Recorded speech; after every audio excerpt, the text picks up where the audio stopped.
ሰላም ጤና ይስጥልኝ ውድ የጎጆ ሾው ቤተሰቦች እንደምን ቆያችሁ? ለዛሬ ምን አዲስ እጅ ከምን ካላችሁኝ ፍናን ህድሩ ተሞሸረች። እሰይ እንኳንም ደስ ያለሽ።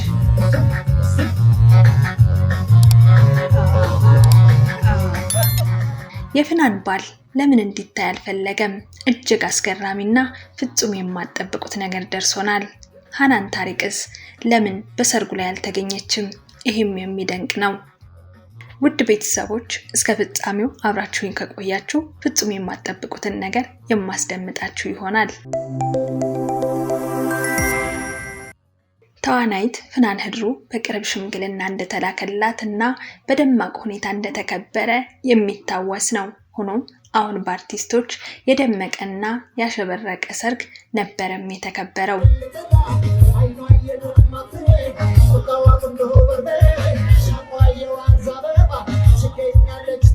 ያልተገኘ አርቲስት አለ ለማለት ባያስደፍርም ሃናን ታሪቅ ካላቸው ቅርበት አንፃር አልተገኘችም።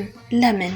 አስገራሚውን የሃናን ታሪቅን አለመገኘት አስመልክቶ የምንላችሁ ፍጹም የማትገምቱት መረጃ እጃችን ላይ ገብቷል። ተዋናይት ፍናን ህድሩ ካላቸው ቅርበት አንፃር ቴዲ እንግዳ ሰው ሀብቴ ቸርነት ወይም ደግሞ ከአንድ ዳይሬክተር ጋር ትጣመራለች ብለን ስንጠብቅ ከአንድ ፍጹም በማይጠበቅ መልኩ በእድሜ በጣም ከሚበልጣት ከተፍ ብላለች።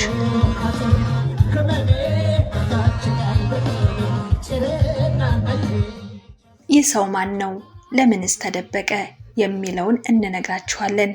ይቺ ቆንጅዬ ፍልቅልቅ ፍናን ለመጀመሪያ ጊዜ ብቅ ያለችው በሱ ባለው ይታየው የሺ ዘፈን ላይ ነበረም። ማሬ ማሬ የሚለው ዘፈን ላይ ሞዴል ሆና የሰራች ሲሆን በውበቷና ባላት ፈገግታ ብዙ ሰዎች ተደምመውባትም ነበር። ከዛም የተለያዩ የማስታወቂያ ስራዎችንም በኢንስታግራም ገጿ ላይ ትሰራለች። ቦሌ ማነቂያ የሚለው ፊልም ላይም መሪ ተዋናይ ሆና በመስራት በርካታ አድናቂዎቿን በብቃቷ አስጨብጭባለች። የከበረ ድሃ የሚለው ፊልም ላይም እንደዚሁ አስደናቂ የሆነ የትወና ብቃቷን አሳይታለች። ስነ ስርዓቷ፣ ጨዋነቷ እጅግ የሚደንቅና በርካቶችን ቀልብም ገዝታለች። በተለይም በኢንስታግራም ገጿ የተለያዩ ማስታወቂያዎችንና ፊልሞችን ታስተዋውቃለች።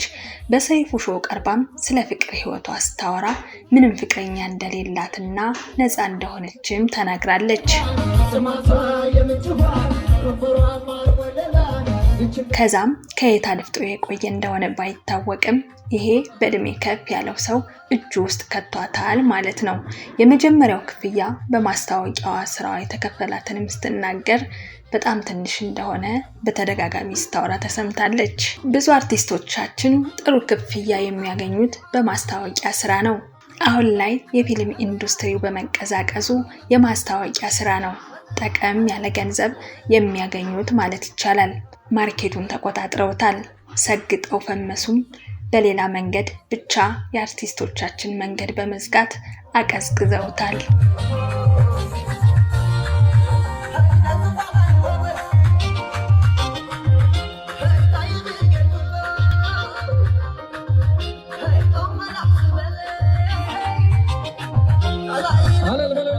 እናም አርቲስት ፍናን ህድሩ በኢንስታግራም ገጿ ላይ የተለያዩ ማስታወቂያዎችን እየሰራች ጥሩ ክፍያም ይከፈላታል። የፊልም ኢንዱስትሪውን ለመቀላቀል ሰዎች እንዳሆኑ ቀላል ሳይሆን እንደ መርፌ ቀዳዳ በጠበበበት ጊዜ ፍናን ህድሩ የመጀመሪያ ክፍያዋ ማለትም በማስታወቂያ ስራ ላይ 600 ብር ነበረም። አሁን ግን ዝናና እውቅና ከመጣ በኋላ ወደ 1 ሚሊዮን ከፍ ብሎ አንድ ማስታወቂያ ከ1 ሚሊዮን በታች እንደማትሰራ ተናግራለች።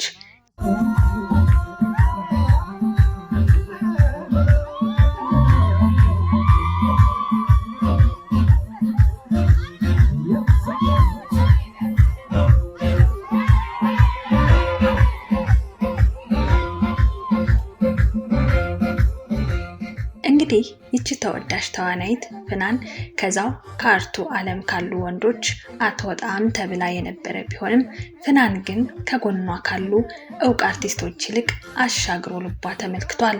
እናም ይህ የፍናን ልብ መግዛት የቻለው የአሁኑ ባሏ የቀድሞ እጮኛዋ በፊልም ዓለም ውስጥ የሌለና ኢንጂነር እንደሆነና የራሱ የሆነ ብዙ የኮንስትራክሽን ስራዎችን ያሉትና እጅግ ባለሀብት እንደሆነም መረጃው ደርሶናል።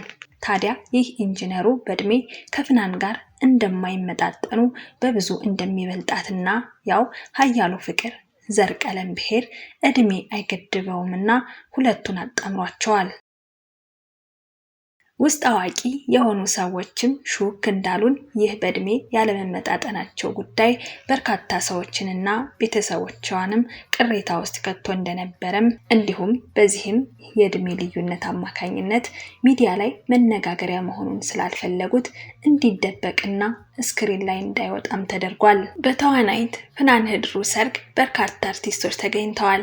ሰላም ተስፋዬ፣ ሸዊት ከበደ፣ ሩታ መንግስታብ፣ እፀዮት አበበ ከተገኙት ጥቂቶቹ ናቸው። ሆኖም ሃናን ታሪቅ ከዚህ ሰርግ አልተገኘችም።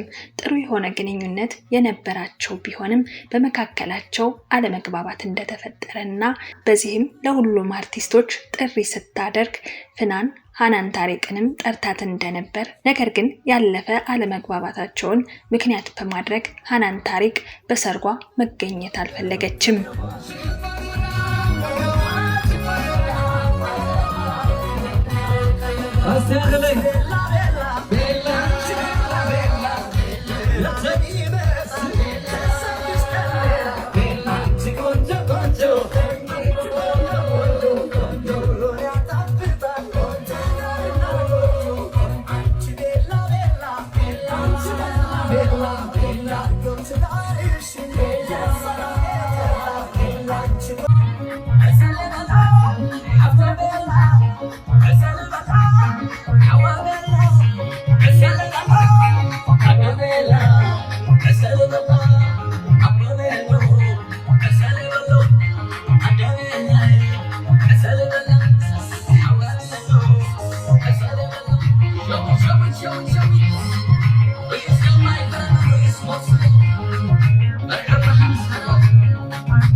ውድ ቤተሰቦች ለፍናን መልካም የትዳር ዘመን እንዲሆንላት እየተመኘን ለዛሬ የነበረን መረጃ እዚህ ጋር ቋጨን።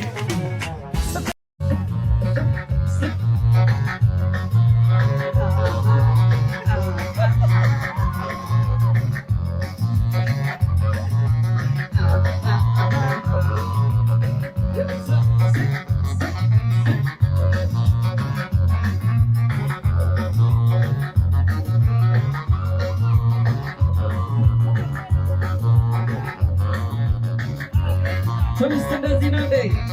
አረግልታሽም ነገር